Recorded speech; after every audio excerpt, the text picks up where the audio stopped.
Mainit ang mata ngayon ng publiko sa Kongreso sa gitna ng mga isyu na kinasasangkutan ni Juan de la Cruz at ng ilan din sa pinakamatataas na opisyal ng ating bansa. Sa mga problema sa loob at labas ng bansa, ano nga ba ang tugon dito ng Kamara? Ako po si Arnold Herrera at ito ang Point of View. Buklatin ang mga pahina. Pakinggan ang boses ng lipunan. Tunghayan ang mga issue mula sa ibang katayuan. Nakakalungkot kasi deserve ba namin ng ganito? Na hindi nila alam kung ano talaga yung kanilang mga karapatan. Yung gobyerno, tinulungan nila yung kanilang magsasaka. Pinapatahimik tayong lahat using various laws. Through education, kayang-kaya nating baguhin yung ganitong klaseng pag-iisip. Isang kwento, iba't ibang anggulo. Dito, sa Point of View. Hindi pa man napapanagot ang mga idinadawit sa flood control scandal ng gobyerno. Panibagong hamon ang kinakaharap ngayon ng taong bayan. Ang digmaan na sumiklab sa pagitan ng Iran at ng alyansang Amerika at Israel. You will not be able to keep oil and energy prices artificially low through economic life support. As we have already warned, if the war spreads across the region, expect oil to reach $200 per barrel. Oil prices follow the level of security in the region, and the source of that insecurity is you. Hindi man direktang apektado ng tensyon sa Middle East, mabilis na umaray ang publiko sa pagsipa ng presyo ng krudo sa pandaigdigang merkado. At ngayong hapon na ito, makakasama natin si Bicol Soto Party List Representative Terry Didon. Magandang hapon po, Kong. Welcome to the program. Magandang hapon, maraming salamat sa pag-imbita. Ever since na nagsara ang Strait of Hormuz, tumaas sumipa ang presyo ng produktong petrolyo dito sa pandaigdigang merkado at maging dito sa Pilipinas. Ano po bang ginagawang hakbang ng Kongreso para ma-alleviate itong epekto ng tensyon sa Middle East? Well, kakapasa lang po nitong nagdaan, no? Yung po nga pagtatanggal or suspension po ng excise taxes sa petroleum products. No? So binibigyan po ng kapangyarihan ang Pangulo ng Pilipinas na mag-declare po ng state of national emergency para isuspend or tanggalin yung pong excise taxes sa produktong petrolyo. So, malaki po yung impact nito, no? Pagka ho natanggal ang excise taxes o na diesel, gasoline, kerosene at iba pang mga produktong katulad nito, I think pababa po ng at the very best, no, mga 10 pesos per liter yung pong presyo sa atin pong mga gasolinahan. Although sa meeting po kahapon ng sa House Committee on Ways and Means po, according po kay Ms. Tanya Samiliano ng Independent Philippine Petroleum Companies Association, kailangan daw po munang maubos yung stocks ng mga napatawan na po ng excise tax itong mga nakaraan para po mag-take effect yung around 6 to 10 pesos po na pagbawas po sa ating presyo ng produktong petrolyo. Paano po kaya? Gaano katagal aabutin bago maranasan ng mga Pilipino yung pagbaba po ng presyo? Well, ito hindi ho independent on the volume that had been purchased already. It is dependent on firstly the signing into law of this particular measure, and secondly yung pong pag-declare ng ating pong Pangulo. So hopefully within the month or two magkaroon na po ng declaration ng national emergency para matanggal po yung excise taxes. Bill na magbibigay ng emergency powers kay Pangulong Bongbong Marcos para suspindihin o bawasan ng fuel excise tax lusot na sa second reading sa Kamara. March 11, 2 araw mula nang umarangkada ang utay-utay na malakihang taas presyo sa langis. Lusot na sa ikalawang pagbasa sa Kamara ang panukalang batas na magbibigay ng emergency powers sa Pangulo na bawasan o suspendihin ang excise tax sa krudo na hindi lalampas sa 6 na buwan. Sa ilalim na House Bill No. 8418, makakagalaw lamang ang Pangulo sa rekomendasyon ng Development Budget Coordination Committee at pakikipag-ugnayan sa Energy Secretary. Itinakda rin hanggang huling araw ng 2028 ang kapangyarihan na ibibigay sa Pangulo. Sa ulat ng economic managers, tinatayang aabot sa 130 billion pesos ang mawawala sa kita ng gobyerno sa loob na isang taon kung sususpendihin ang fuel excise tax. Ang bill, sinertipikahan na bilang urgent ng Pangulo. Sa Senado, aprobado na rin in principle ang counterpart na panukalang batas kung saan hinihintay na lamang ang bersyon ng Kamara. Sa Lunes, inaasahan na itong maisponsoran sa plenaryo upang mapagdebatihan bago mag-adjourn ng Kongreso sa susunod na linggo. Well, the members who attended are supportive of the main principle of the bill, which is to give emergency powers to the president. That's what he's saying. Kung dito po sa digmaan sa pagitan ng US, Israel at ng Iran, marami pa pong mga sektor na naapektuhan. Una na nga po dyan, yung mga kababayan natin mga namamasada sa kalsada. And isa din sa mga kinoconsider ng LTFRB ay yung pagpapataw ng provisional na fare hike para sa mga pampublikong transportasyon. Meron na po bang pinabuusapan na babanggit po sa Kongreso tungkol po doon? Well, isa doon sa inatay po natin yung pong immediate na release no, ng fuel subsidies sa mga kababayan po natin apektado. Particular po dito, yung mga jeepney drivers, bus operators, TNVS operators, kasi kahit yung mga tricycle drivers po natin, dapat makapag-benefit po dito sa fuel subsidies po na ibibigay ng pamahalaan. But more importantly, dapat hindi na ho antayin yung 1 month monitoring po na average po na Brent oil crude price no na nasa $80 per barrel. Kailangan ho immediately over the next few days makapag-declare na po ng certification yung pong DOE na talagang kailangan na po nga makapag-release ng fuel subsidy sa ating pong mga kababayan. Nakabinbin na ang petisyon at rekomendasyon ng taas pasahe sa Land Transportation Franchising and Regulatory Board o LTFRB at inaasang dedesisyonan ngayong linggo. Pero ayon kay Transportation Secretary Giovanni Lopez, ibinalik niya ito sa kagawaran para sa mas malalimang pag-aaral. Binalik ko sa LTFRB, sabi ko pag-aralan mo mabuti at we have to hit a certain inflation number no para hindi mas lalo makaapekto at makadagdag ng problema sa atin ng mga pasahero. So may computation po kami no upang sa ganon kahit papaano yung mga intervention ng ating gobyerno. So meron pong nakabinbin na fare hike. Hopefully by next week we can decide on the petition of fare hike. Pero I can guarantee you Kuya Tunying at Kuya Jerry na yung itataas man ay reasonable at sa tingin namin ay maintindihan din natin ng ating mga kababayan. Pero habang hinihintay ang hiling na taas pasahe, ang mga tsuper kani-kanilang diskarte sa pagsipa ng presyo ng langis. Sa Antipolo, may mga nagkakating trip. Mauwi man na siguro, mga 300 na lang. Yan ang tingin ko. Kasi kahapon, ninuwi ko, 250 na lang. So, nag-kiss pa ako sa takbo. Hindi ako pwedeng tumakbo ng grupo kasi malakas ng diesel. Ang mga tsuper na ito sa Baclaran, napilitang magtigil pasada sa mahal ng diesel. Hirit nila, iakyat sa 15 piso ang minimum na singil sa pamasahe. Sa ngayon nga, wala pa, hindi pa ako nakakaliko ng pangpadalas pamilya. Simula nung tumaas ang diesel. Noon, medyo okay pa, nung 60. Ngayon na nag-70 plus na, halos wala nang mauwi. Boundary days lang. Nitong Tuesday lang po, nag-announce po yung Iran na bibigyan daw po nila ng privilege pass yung mga ilan sa mga magiging kakampi nila na titiwalag po sa mga US, mga American and Israeli na mga ambassador sa kanilang mga bansa para padaanin doon sa Strait of Hormuz. Gaano po ba ito makakaapekto sa politika na meron po tayo ngayon? Well, hindi ko yan issue, no? Sabihin global politics yun. So, ibibigay ho natin yan sa ating pong Department of Foreign Affairs para sila ho yung magdesisyon kung ano ho ba yung dapat tatakin. Kasi ang mahalaga naman po sa atin pong bansa, una yung makapakanan po ng OFWs po natin. Pangalawa, yung epekto po ng presyo sa atin pong bansa, no? Para hindi ho tayo masadlak sa krisis. So, tingin ko dapat yan po yung pagtuunan natin ng pansin kesa mag-participate ho tayo dun sa ongoing tensions sa pagitan ng US-Iran tsaka ng Israel. Sabi po ng Energy Department, meron po tayong local inventory na magtatagal hanggang sa katapusan po ng Abril and madadagdagan po yan sa paghahanap po natin ng iba pang mga oil sources dito sa kalapit natin mga bansa. And aside from that, meron po tayong DSWD na magpo-provide ng fuel subsidies starting this Tuesday. So sapat po ba ito na measures as of this moment na ina-expect po ba natin na kapag tumagal po yung digmaan sa pagitan ng US-Israel at ng Iran, ito po ba yung aasahan nating mga tulong sa mga susulpang mga buwan? Well, paunahin ho yung immediate delivery po ng tulong no, doon sa mga pinaka-apektadong sektor na banggitan natin kanina. Transport, kasama din yung logistics, kahit yung mga mangingisda ho natin na gumagamit ng gasolina para sa kanila pong mga bangka, dapat makinabang po dito. Pangalawa, dapat tiyakin ho talaga natin na yung pong sourcing po ng mga petroleum products, hindi lang ho nakaasa doon sa mga ngayon nakasadlak sa digmaan sa Middle East. No? So kung kailangan nating makipag-usap sa iba pang mga bagong pagkukunan ng produkteng petrolyo dapat gawin po natin.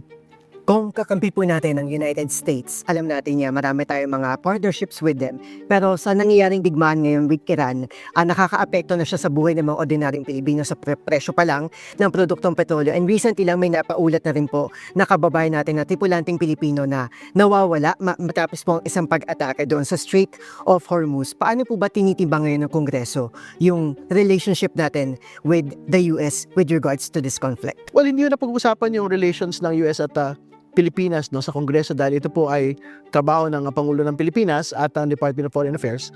Ang focus po ng Kongreso ay yung pong tugon dito po sa krisis na kinakasadlakan po natin ngayon.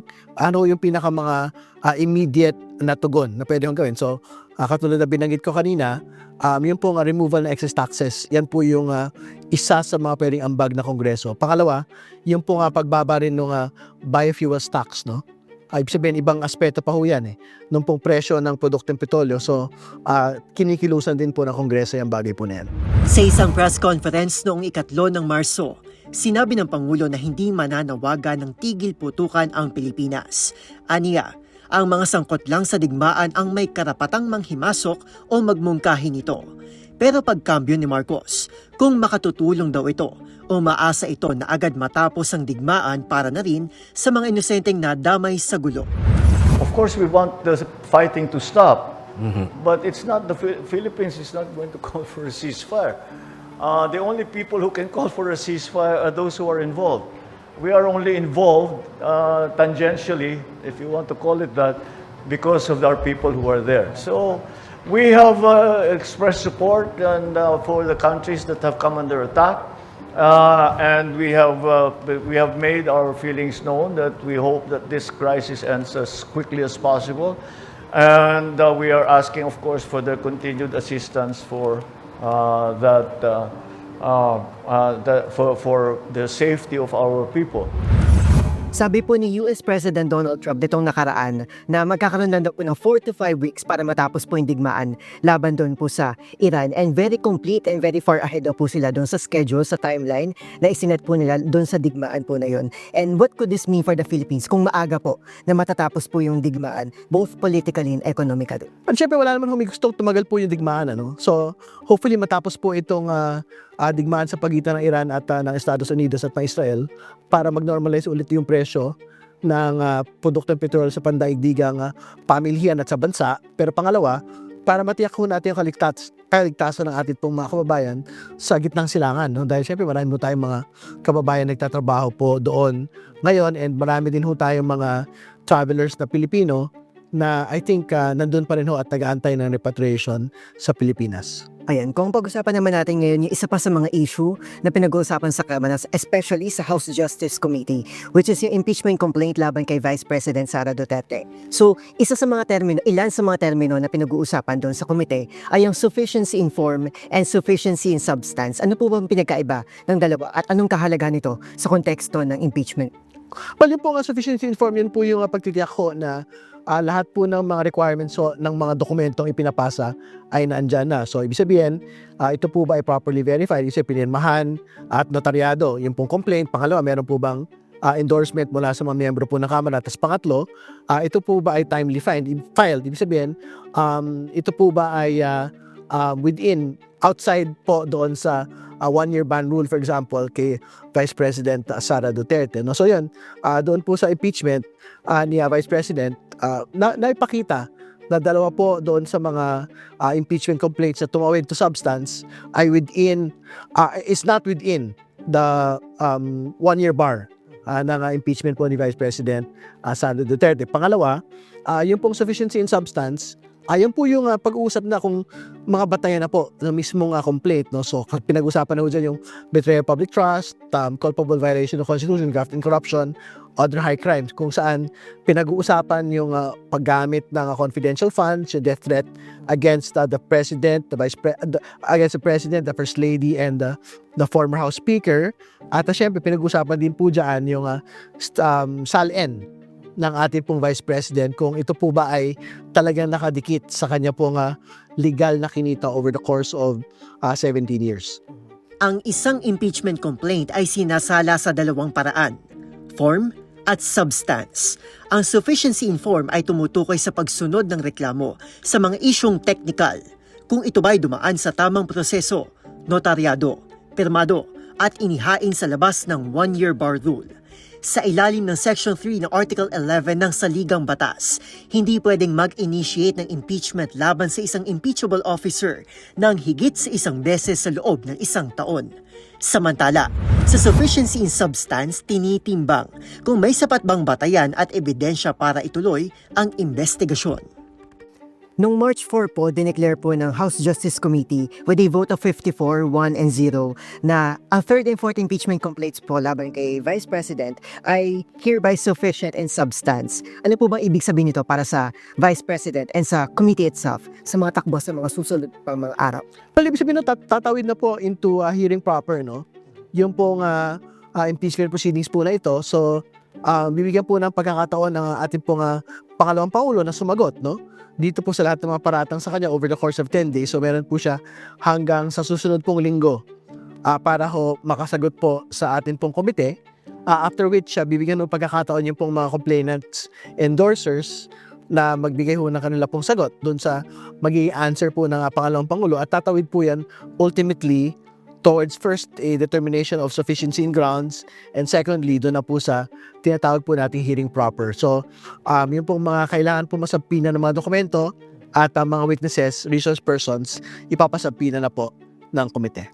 Dito po, meron po tayong third and fourth impeachment complaints na meron din naman po na nag-i-intersect ng mga grounds, articles of impeachment. Paano po yung magiging sistema nito? Isang pagdinig lang po ba ito? Gaano po katagal? O paghihiwalayin po yung dalawang complaints na laban sa Vice Presidente? At tatalakay pa rin ho ito magkahiwalay, no? Pagka nagkaroon na po ng hearing proper. Pero syempre, katulad na nakita ko natin dun sa sufficiency and substance, pagka naman ho napasadahan na yung kabuuan, for example, ng grounds na similar doon sa third and fourth impeachment complaints, hindi na ho masyadong mahaba yung panahon na iginugugol pagka ho yung fourth complaint na po yung pinag-uusapan. Sa mga initial hearings po ng House Justice Committee, hindi po nagpakita ang ating Vice Presidente. May option pa rin po ba siyang hindi magpakita sa mga susunod na proceedings after po na mapadala po sa kanya yung notice na sufficient in substance ang kanyang mga impeachment complaints? Well, hindi naman kailangan magpakita si Vice President Sara Duterte doon sa unang mga panahon, no? Pero doon po sa hearing proper, she will be invited to provide her defense. Pero malaya ho siya na hindi pa rin ho magpakita doon. As is, lahat naman po ng mga respondents sa mga impeachment cases ay meron ho silang karapatan na magpakita or hindi magpakita. Nitong Biyernes, March 13, naglabas ng pahayag si VP Sara kaugnay ng hiling sa House Justice Committee na ipasabpina mga dokumento na di umano'y magpapalakas ng kaso laban sa kanya. Giit ng bise, patunay lamang ito na walang ebidensyang hawak ang komite para ideklarang sufficient in substance ang impeachment laban sa kanya. Sa petisyong ito, tila nangingisda umano ng ebidensya ang Kamara. Malinaw anya na isang political attack ang isinampang impeachment laban sa kanya. Sa halip na unahin ng taong bayan, tila mas pinagtutuunan pa raw siya ng pansin ng Pangulo at ng Kamara. On record po, meron po tayong 4 na impeachment complaints laban po kay Vice President Sara Duterte. Ano pong nangyari doon sa first 2 impeachment complaints? Well, katulad ho ng alam ng publiko, na set aside yung isa, yung pangalawang impeachment complaint ay na-withdraw, no, ng mga complainants po. So ang tumuloy lang po talaga towards today at the level po of sufficiency in substance, yung po third and fourth impeachment complaints.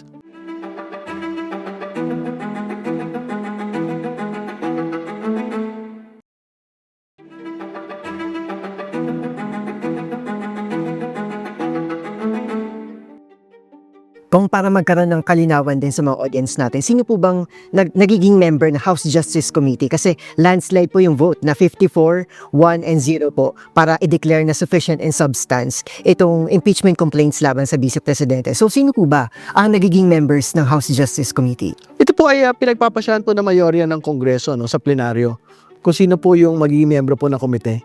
No? So tingin ko naman ho, lahat po ng mga miyembro po ng komite ay talagang competent at meron po integridad, no, na maging miyembro po ng House Committee on Justice at pangatawanan yung pong kanilang trabaho bilang bahagi po ng impeachment proceedings po natin. Ibig sabihin po ba, diba, dineclare natin na sufficient in substance yung third and fourth impeachment complaints. Ibig sabihin po ba lahat po ng grounds, yung articles of impeachment under those impeachment complaints ay lahat po sila or maybe partial or maybe isa lang ay may malakas na ebidensya para ipagpatuloy sa next na stage na ating proceedings. Siko nakita naman ho ng publiko over the course of those 2 days na lahat po yung grounds na nabanggit ay mayroon po actual na batayan. So, confidential funds, death threats against the president, and the first family. Tapos pangatlo ho, yung SALN, tapos yung Madriaga Affidavit. Yung Madriaga Affidavit lang naman po yung bago ron. At tingin ko, isa-subject ko yan talaga sa thorough scrutiny po ng House proceedings po natin. Noong nakaraang linggo, formal na inireklamo ni VP Sara ng kasong perjury ang nagpakilalang bagman niya di umano na si Ramil Madriaga. Aligasyon ni Madriaga, inutusan siya di umano ni Duterte na mag-deliver ng malalaking halaga ng pera noong siya'y kalihim pa ng Department of Education. Laman din ang kanyang sinumpaang salaysay na isinumite sa Ombudsman. Tumanggap din umano ang bise ng campaign funds noong 2022 mula sa mga dog lord at sa operasyon ng Pogo. Pero giit ng bise, hindi sila magkakilala ni Madriaga at lumutang lang ito upang dungisan ng kanyang reputasyon sa nalalapit na 2028 national elections. Sa katunayan, noong 2024, tinanggarin umano siyang ipa-assassinate kung saan si Madriaga pa umano ang nasa likod nito. Pasadahan natin ng mabilis lang kung yung mga ilan sa mga articles of impeachment, yung mga cases na inihain ngayon laban sa Vice Presidente. Of course, yung pagiging DepEd Secretary niya, yung mga funds daw, mga confidential funds na ginamit niya bilang isang DepEd Secretary. So, nagkaroon din po ng argument doon sa pagdinig na hindi daw po pwede siyang kasuhan dahil sa mga ginawa niya bilang isang DepEd Secretary because it's not an impeachable officer. Ano po bang thoughts niyo po dito? Gawa lang nila yun.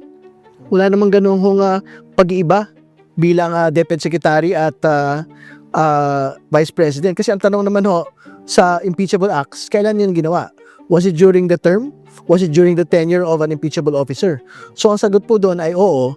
Kasama pa rin ho yun doon, impeachable acts at impeachable offenses na pwede magawa ng isang impeachable officer. Within the period po na kanya pong pagiging Vice Presidente, ang kanya pong pagiging DepEd Secretary. So basically, hindi po natin yan pwedeng paghiwalayin. So magkasama talaga siya. Yung pagiging DepEd Secretary niya within the term of being a Vice President na isang impeachable officer, regardless kahit nangyari yung mismo act, yung mismong violation or offense, bilang isang DepEd Secretary, hindi pa rin siya mapapaghiwalay. Tama po, Kong? Hindi po talagang paghiwalay yun. And more importantly, yung po kung nagsulong ng ganyan pong teorya, bumoto in favor of substance. So tingin ko yun yung pinaka-importanting punto na kailangan alalahanin ng ating pong mga kababayan. Kumbaga patas pa rin naman po talaga. Talagang dinedeliberate natin siya na maayos para maintindihan din ng publiko kung ano nga ba talaga yung technicalities, yung mga dapat nating maintindihan dito sa kaso na ito. Hindi lang dahil patas, kundi wala talagang batayan. Yung sinasabi na kailangan paghiwalayin or pwedeng paghiwalayin. Yung pong pagiging DepEd Secretary at pagiging Vice President, and therefore hindi pwedeng maging impeachable officer yung mga ginagawa po bilang DepEd Secretary. Saan niyo po ba tayo sa usapin po ng confidential funds? Ano po ba yung mga major na napag-usapan niyo po doon po sa House Justice Committee? Well, the major po doon, for example, yung pong paggamit po ng mga safe houses, no? Ibig sabihin, ang pinag-usapan doon, bakit ganun kalaki yung ginastos po sa safe houses sa UPA? So, 500,000 per safe house yung average po na binabanggit. So, ibig sabihin, kailangan natin malaman saan po yung po mga safe houses na inupahan, no? Ito po, kasi pagka 500,000 per month, no, yung pinag-usapan natin upa, dapat sa mga pina-exclusive po ng mga village na po yan. Sa Forbes Park, sa Dasmariñas Village, sa mga pinakamahal po na condo sa Bonifacio Global City. At syempre, ang sasagot doon, kung kahit doon man, yung pong mga inupahang mga safe houses po na ito, bakit sa Forbes Park, Dasma at sa BGC kumukuha po ng safe houses ang atin po mga confidential agents. So malaking usapin po talaga yan po bagay. At pangalawa, bakit ginagamit? Para sa team building activities. Yung po nga confidential funds. Malinaw po na very specific po yung gamit ng confidential funds. Hindi po pwedeng gamitin sa mga team building activities po na ahensya. Yung pong pera po na yan. Sa investigasyon ng Commission on Audit at Kamara noong 2022, natuklasan na nakapagwaldas ang Office of the Vice President ng 125 million pesos ng confidential funds sa loob lamang ng 11 araw. 40 million pesos para sa food at medical aid, 35 million pesos para sa supply at materyales, 16 million para sa upa at maintenance ng safe houses, 14 million pesos para sa purchase ng impormasyon at tig 10 milyong piso para sa rewards at travel incentives. Isang taon ang makalipas, lumobo sa 375 million pesos ang nagastang confidential funds ng OVP. Mas malaki pa kumpara sa mga security agency ng bansa. Ayon sa mga kritiko ng bise, hindi nito trabahong humawak ng intelligence funds. Dumaan din po sa House Justice Committee nitong mga nakaraan yung impeachment complaints naman po laban kay Pangulong Bongbong Marcos. So ano po bang pinagkaiba na sabihin natin may confidential funds ang Pangulo, may confidential funds ang Vice Presidente? Paano po ba natin siguro para padaliin din na maintindihan ng publiko? Ano po bang pinagkaiba sa paggamit nila para maging problema itong naging paggamit ng Vice Presidente para sa may confidential funds? Well, una sa lahat, hindi kasama dun sa impeachable offenses na binabanggit po yung confidential funds ng Pangulo ng Pilipinas. So there's nothing to compare. Pero secondly, yung po confidential funds ng Pangulo ng Pilipinas, very clear ho yung attachment niya doon sa national security issues bilang Pangulo ng Pilipinas, law enforcement issues bilang Pangulo ng Pilipinas. So tingin ko malaki ho yung pagkakaiba nito pong use of confidential funds ng Pangulo ng Pilipinas as a first point, and secondly, yung use of confidential funds ng isang Vice President at ng isang Deputy Secretary. Isa din po sa mga part po ng articles of impeachment ay yung pagbabanta daw ko na ipapapatay ang ating first family, sila Pangulong Bongbong Marcos, First Lady Liza Araneta Marcos, and ang dating House Speaker na si Martin Romualdez. So, gaano po ba ito kabigat, especially coming from someone na Vice President, mataas ang posisyon, tapos in a fit of rage, madja-justify po kaya yun na galit lang siya during the moment na sinabi niya yun, so dapat hindi seryosohin, or according nga kay Congressman Bong Suntay, hindi naman talaga masasabing tutuparin niya yung sinabi niya na ipapapatay. Kumbaga parang it's all in the imagination, in the words. Hindi totoo kasi nagsalita halimbawa si Congresswoman Janice Digamo. Sabi niya, yung po pagkakapatay sa asawa niya, dating gobernador po ng Negros Oriental, ang sabi po niya, nagsimula ko yan sa mga conditional threats, naging actual threats hanggang sa namatay po yung kanya pong asawa. So ibig sabihin, hindi po pwedeng maliitin. Ibig sabihin, kung isang dating kongresista nagawa yung pong pagpatay sa isang gobernador, what more yung isa pong Vice Presidente. So, hindi po pwedeng maliitin ng Kamara itong ganito pong mga bagay na ito. Walang batayan para sabihin na ito po ay joke only. At in fact, ang sabi niya nga doon, no joke, no joke, no joke eh. So, sa papaanong paraan ho magkakaroon ng equivocation doon po sa statement ng ating pong Vice President? Huwag ka mag-alala, ma'am, sa security ko. Kasi may kinausap na ako na tao. Sinabi ko sa kanya, kapag pinatay ako, patayin mo si BBM, si Liza Araneta, at si Martin Romualdez. No joke. No joke. Nagbilin na ako, ma'am. Pag namatay ako, sabi ko, huwag ka tumigil hanggang hindi mo mapatay sila. Sa kanya na mismo galing na it's not a joke, di ba? So, gaano po ba kahalaga yung mga ganitong klaseng kabigat na mga statements na nanggagaling sa isang Vice President or any high official dito sa ating bansa? Kasi medyo nakaka-bother din kung na palaging dinadaan na lang sa joke or parang tinatabla na lang na hindi, nagbibiro lang ako, or parang in a fit of anger or maybe an outburst of emotion. Tapos yun lagi yung nagiging excuse nila para lusutan itong mga to. Pero they are officials of our country na dapat sineseryoso natin. Kano ba ito kahalaga? Naging example na natin si Congressman Teves, no? So, napatay si Governor Digamo on the basis of conditional threats, actual threats, then the killing of the governor itself. Pero sa kabilang bahagi, si dating Pangulong Rodrigo Duterte ay linilitis ngayon sa International Criminal Court, at ang pinagdedebatihan doon ay kung yung pong kanyang mga threats sa kanyang pong mga talumpati ay nagre-result doon sa pagkamatay nung pong mga bahagi ng Duterte drug war, no? So kumbaga, makikita ho natin yung range, no, na yung mga matataas na opisyal, hindi ho talaga dapat ginagawa yung ganito pong pagbabanta or pagloloko. No, kasi nga, talaga pinaniniwalaan po ito ng mga tao. And in fact, pagka ho, may nangyari ho talagang masama doon sa mga pinagbabantaan, wala akong ibang masisisi, kundi yung po nga mga nagbabanta na matataas na opisyal. Ito po bang pagdinig po ngayon kay, paglilitis ngayon kay dating Pangulong Rodrigo Duterte ay makakaapekto po kaya dito sa ongoing na impeachment case kay Vice President Sara Duterte? Tingin ko wala naman ho epekto ito. Nagtutuloy po yung kaso ng ating pong dating Pangulo sa International Criminal Court at syempre inaantay din ho natin yung magiging resulta po ng bagay na ito. Kung sakali man po na yung House Plenary ay i-approve po ang findings ng House Justice Committee at i-endorse po itong impeachment case sa Upper House, which is the Senate, tingin niyo po ba magkakaroon pa ng chance na mag-move forward itong complaint na ito or possibly mag-trigger na naman siya ng panibagong change sa Senate leadership? Tingin ko hindi naman. So mataas naman ho yung pagtitiwala ho natin na gagawin po ng Senado ang kanila pong trabaho, no, sa pinakamaagang panahon pagka nadala po yung impeachment complaint sa Senado. Pero masyadong maaga pong pag-usapan yan dahil mahaba pa ho yung proseso sa Kongreso. Kailangan po naming makausap, no, lahat ng mga witnesses at makita yung mga lahat ng dokumento related sa mga grounds for impeachment against the Vice President. Gaano po kaya katagal kung bibigyan nyo kami ng range yung itatagal po ng impeachment hearings dito sa Kamara bago po makarating sa Senado, if ever man po na makakarating sa Senado?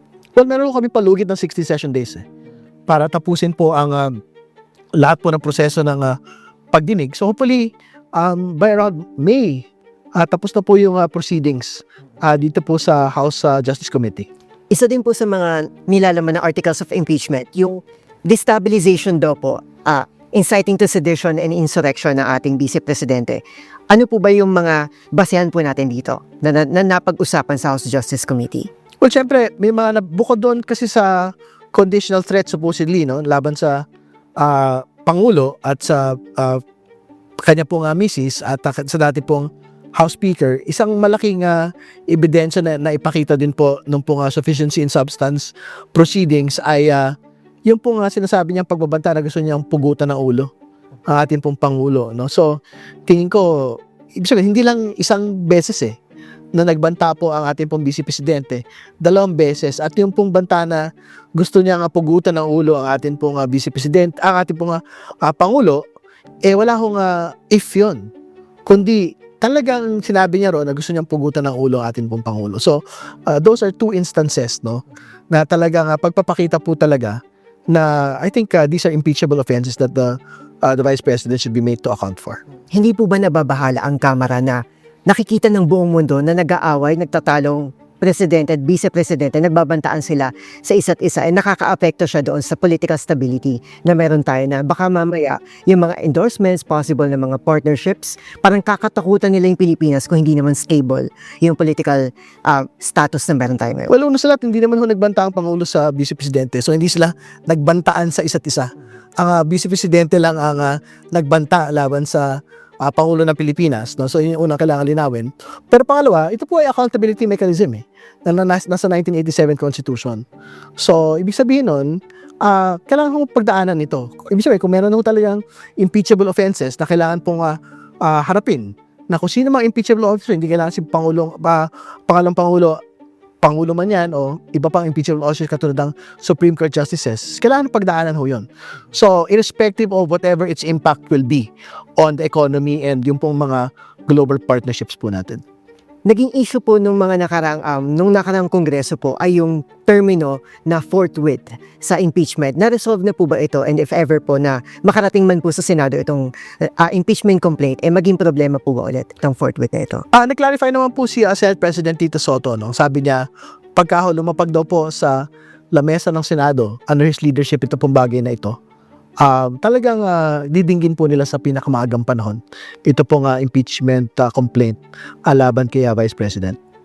If by any chance po na ma-impeach nga po itong si Vice President Sara Duterte, ano po ba, makaka-apekto po ba ito sa kanyang presidential bid? And ano po ba yung political repercussions nito in general?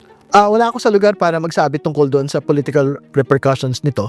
Ultimately, yung taong bayan ho yung magpapasya kung meron po ba itong impact sa kanila pong pagboto sa darating pong 2028 and beyond. Nakakaapekto po ba ang mga kontrobersiya sa Kamara sa tunay na layunin nito o natatabunan lamang tayo ng mga issue? Well, lahat po ng mga usapin, basta mahalaga, dapat hinaharap po ng Kamara at ang lahat po ng matataas na mga opisyal po ng pamahalaan. No? So, if it is relevant to governance, that is something that we have to focus on as well. Dapat po bang maalarma ang publiko na maraming ethical complaints ang umiikot sa iba't ibang mga kongresista and ngayon nadadawit din sa flood control scandal ang iba't ibang mga kongresista, although hindi napapatunayan, pero nadadawit pa rin ang kanilang mga pangalan. Hindi po ba ito nakakaapekto sa image ng House of Representatives? Well, ang malinaw naman ho, kung may kaso dapat kasuhan. So, I think may mga pangalan na nakasadlak sa kaso ngayon. So, kailangan ho nila harapin yon. So, hindi naman ho titindigan ng liderato po ng Kamara.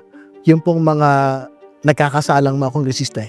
So, bahala ho silang harapin ito pong mga asunto laban sa kanila. Bigyan ko po kayo ng pagkakataon kung na manawagan po sa ating mga kababayan kung ano po ba yung mensahe niyo po bilang isang kongresista na sa harap ngayon ng sobrang daming issue na kinakaharap ng ating House of Representatives at maging din ng Senado. Paano po ba nila mapapagkatiwalaan pa ang Kamara sa mga paghihirap na pinagdadaanan ngayon ng mga Pilipino? Well, mahalaga po na lumahok po tayo dito sa impeachment proceedings. No? Ibig sabihin, kailangan bantayan po natin yung bawat araw na pinag-usapan po lahat ng mga batayan. Ito po nga impeachment po laban kay Vice President. Bahagi po ang mamamayan dito po sa kabuuan po ng proseso po ito. Maraming salamat po, Kong. Maraming salamat. Good hapon. Muli nakasama natin si Bicol Saro Party List Representative Terry Vidon. Samahan niyo kami sa darating na linggo para pakinggan ang boses ng lipunan. Para tunghayan ang mga issue mula sa ibang katayuan. Isang kwento, iba't ibang anggulo. Ako po si Arnold Herrera at ito ang Point of View.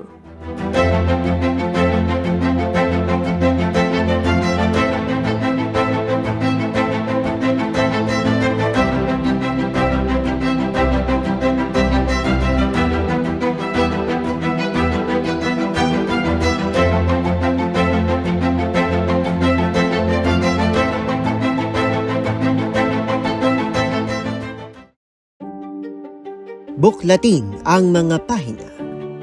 Pakinggan ang boses ng lipunan. Tunghayan ang mga issue mula sa ibang katayuan. Nakakalungkot kasi deserve ba namin ng ganito? Na hindi nila alam kung ano talaga yung kanilang mga karapatan.